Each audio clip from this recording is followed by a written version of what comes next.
that I was learning about real estate, there wasn't really many people teaching it to doctors and dentists. So I just said, well, let me start this blog. I didn't know how to do it. I literally, at that point, I knew how to turn the power button on my computer, and I could go to Google to search internet. That was it.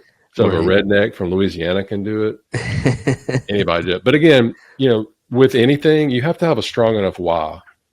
And my why was what happened to me. I have to do this. Whether I keep failing, I have to do this to provide for my family if something happened to me.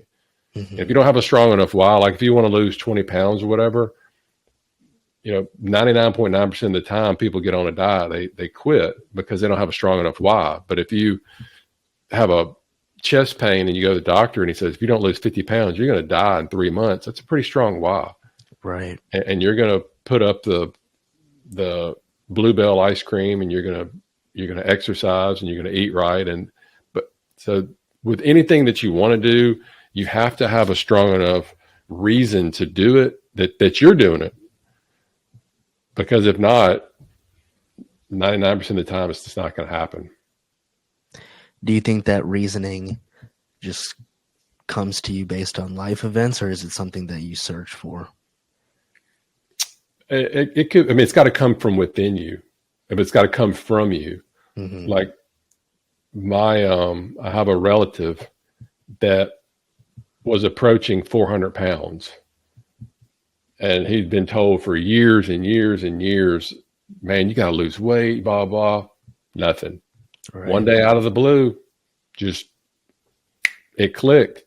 He went and got a consultation.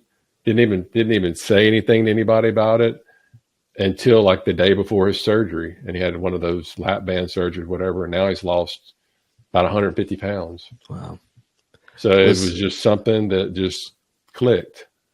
And there was no external circumstance that kind of pushed that day. And I asked, and he basically just said he just realized he was getting to the point where he wasn't being able to enjoy his kids, the stamina and energy, and he knew it was getting worse. It wasn't going to get better.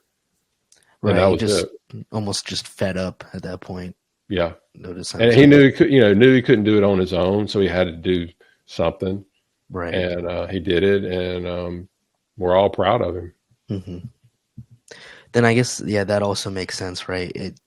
Comfort is almost like the worst enemy because you're in the middle of the scale. You have to kind of tip the scale one way or the other to actually see momentum, right? Either you need something to run from or to chase in a way in order to hit the goal. Because if you're like right in the middle, you kind of just are stagnant, right?